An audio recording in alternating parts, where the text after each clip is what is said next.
Good morning, students. Today we are going to read part 2 of lesson Tsunami. Class 8th English. Write the name of the student here and write the name of the class teacher here. Suppose you are at a beach. Beach means an area of sand beside the sea, यानी समुद्री तट. Suddenly you hear a tsunami warning on the radio. What will you do? बेटा आपको मानना है कि आप बीच पर हैं. बीच यानी समुद्र का किनारा. अचानक क्या होता है कि सुनामी की जो वार्निंग है ना वो रेडियो पर आ जाती है. वो रेडियो पे आप सुनते हो तो अब आप क्या करोगे? Put a tick mark against the sentences you think will help you escape tsunami. आपको टिक मार्क करेक्ट करना है इस तरीके से जब जो आपको हेल्प करेगा सुनामी से पलायन करने में, यानी वहाँ से भाग जाने में. और आपको क्रॉस लगाना है. Cross the words that are not relevant. Relevant means connected with what is happening और बीइंग टॉक्ड अबाउट, यानी कि वो उससे रेलिवेंट कर भी रहा है कि नहीं कर रहा है. वो जो हम बात कर रहे हैं या वो कहीं और किसी और चीज़ की ही बात कर रहा है, वो उससे मिलता जुलता नहीं है. चलिए first sentence, run away from the beach. तो आप क्या करोगे? ऑब्वियस सी बात है, जब आपको पता चलेगा कि सुनामी वहाँ पर आने वाली है तो आप वहाँ से भाग जाओगे, right. Second is stay on the beach to watch the waves. तो आप क्या करेंगे? वहाँ पे रहेंगे नहीं. आप बीच पर नहीं रहेंगे वेव्स को देखने के लिए. अगर आप वहाँ रहोगे तो सुनामी तो आपको बहा ले जाएगी. ठीक है, stay on the beach to watch the waves, no. Third one is climb to the roof of a tall building. बिल्कुल, आप क्या करेंगे? आप सबसे लंबी जो बिल्डिंग है उसकी छत पर चढ़ जाएंगे. Fourth one is warn the other people. अब आप दूसरे लोगों को भी वॉर्न करोगे ना, उनको भी बताओगे कि सुनामी आने वाली है, right. Fifth one is relax after the tremors are over. No, tremors यानी कि जैसे ही आपको झटके महसूस होंगे भूकंप के तो आप क्या करोगे? रिलैक्स कर जाओगे? नहीं, आप और भागना शुरू कर दोगे कि अभी झटके आ रहे हैं तो सुनामी भी आ सकती है, तो आप वहाँ से भाग जाओगे. Six is take a boat and go towards the sea. आप क्या करेंगे कि आप बोट को लेंगे और सी की तरफ चले जाएंगे. आप बिल्कुल भी ऐसा नहीं करेंगे, है ना. ऐसा नहीं करोगे आप बोट को सी की तरफ नहीं लेके जाएंगे क्योंकि वहाँ तो सुनामी आ रही है. ठीक है, और ना ही भूकंप के झटके के बाद आप रिलैक्स हो जाओगे यानी शांत हो जाओगे, है ना. तभी हमने यहाँ पे क्रॉस लगाया हुआ है. ठीक है, यस. अब हम बी रीड करेंगे. Read the following lines from the lesson. Guess the meaning of words given in column A with their meaning in column B. Hint, the image describes Tilly's reaction when she saw the warning signs in the sea. Warning signs in the sea. अब क्या हुआ? आपको इन lines को पढ़ना है. बेटा ये जो लाइंस है ये आपके लेसन से ही ली गई हैं और आपको इनकी मीनिंग के जो वर्ड्स हैं column A and column B में आपको फाइंड आउट करना है कि इसका मीनिंग या इसका अर्थ क्या होता है. और हिंट के लिए आपको दिया हुआ है Tilly's reaction when she saw the warning signs in the sea, कि टिली के क्या रिएक्शंस थे जब उसने वार्निंग साइन देखे समुद्र में. ठीक है, Tilly started to scream at her family to get off the beach. Tilly ने स्टार्टेड क्या चिल्लाना शुरू कर दिया कि बीच से भाग जाओ. अपनी फैमिली को बताया और वहाँ पे जितने भी लोग थे कि उसने चिल्लाना शुरू कर दिया कि बीच से भाग जाइए.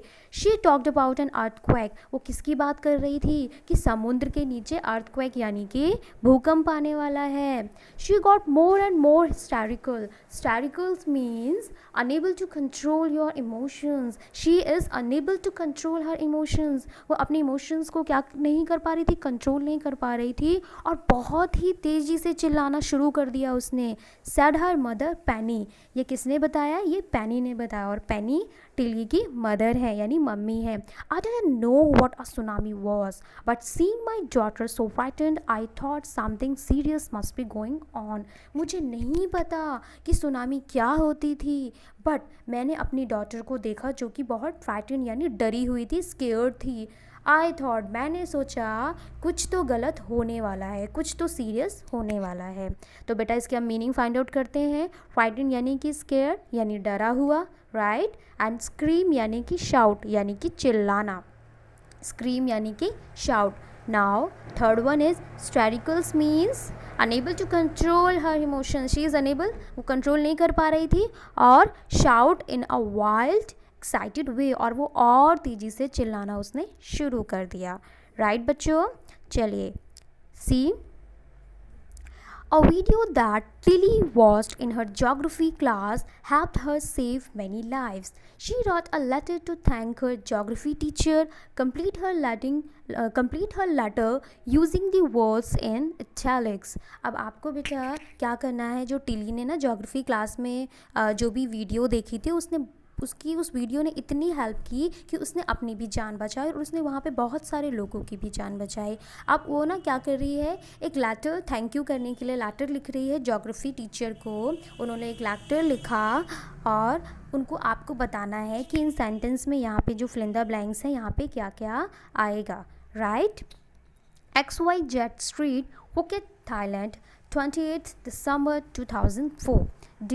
डियर बेटा यहाँ पे आप सर या मैम जो भी आप लिखना चाहते हैं लिख सकते हैं। देन बच्चों यहाँ पे फिल इन द ब्लैंक्स के लिए आपकी हेल्प के लिए यहाँ पे दिया हुआ है, इसी में से ही आपको यहाँ पे फिल करना है। Right, I am writing this letter to thank you.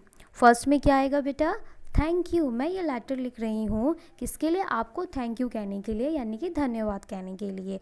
Your valuable lesson help me to save many lives. आपका जो वैल्यूएबल इतना इम्पॉर्टेंट लेसन था उसने सेव किया यानी बचाया कई लोगों की ज़िंदगियों को। I have come to Thailand. मैं कहाँ पर आई थी बेटा, थाईलैंड। तो थर्ड क्या हो जाएगा बेटा, थाईलैंड विद माई फैमिली। किसके साथ बच्चों, फैमिली के साथ। I have come to Thailand with my family to celebrate Christmas. मैं थाईलैंड आई थी अपनी फैमिली के साथ क्रिसमस को सेलिब्रेट करने के लिए, क्रिसमस को मनाने के लिए। When the tsunami struck me and my family were at the beach. जैसे ही सुनामी आई, तो जब आ रही थी, मैं और मेरी जो फैमिली थी वो कहाँ पे थी बच्चों, वो थी बीच पे। ठीक है, बीच पे यहाँ पे लिखा हुआ है अच्छे से, फिफ्थ में आएगा beach. Now I notice the warning signs in the sea. मैंने क्या नोटिस किया कि वार्निंग साइन किसके, समुद्र में, कि झटके आ रहे हैं और फिर क्या होगा, फिर सुनामी आ सकती है, उन्हें कुछ साइंस दिखे। I started screaming and told everyone to run away.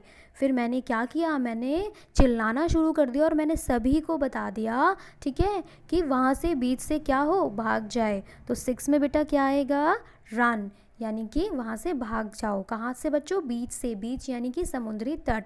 We rushed to the third floor of the hotel and was saved. फिर हम कहाँ चले गए, हम तीसरे फ्लोर पे चले गए होटल के, अपने आप को बचाने के लिए, ताकि हम बच जाए। I am waiting to meet you and thank you in person. ठीक है, your sincerely Tilly Smith. I hope बेटा आपको ये बिल्कुल अच्छे से क्लियर हो गया होगा, और अगर आपको कोई भी डाउट है तो आप क्लास में पूछ सकते हैं। राइट, अब आपको Covid appropriate behaviour cap message है आपके लिए बच्चों। Keep maintaining physical distance of 6 feet और 2 yards। आपको क्या करना है कि आपको डिस्टेंस मेंटेन करना है। जब आप किसी भी व्यक्ति से बात कर रहे हो तो 6 फीट का डिस्टेंस यानी दूरी बना के रखनी है। मास्क आपको पहनना है और सैनिटाइज़र आपको यूज़ करना है जब भी आप बाहर जा रहे हो। सेफ्टी इज़ मोर इम्पॉर्टेंट, तो सभी बच्चे इसका ध्यान रखेंगे। एंड आपको ये चैप्टर बेटा अच्छे से समझ में आ गया होगा, तो बेटा अच्छे से इसको अपनी नोटबुक में भी करेंगे एंड देन व्हाट्सएप ग्रुप पर सेंड करेंगे। और बेटा अगर आपको कोई भी प्रॉब्लम है, कुछ नहीं समझ में आ रहा है कि मैम इसका मीनिंग क्या है, तो बेटा आप व्हाट्सएप ग्रुप पर पूछ सकते हैं। ओके बेटा, थैंक यू।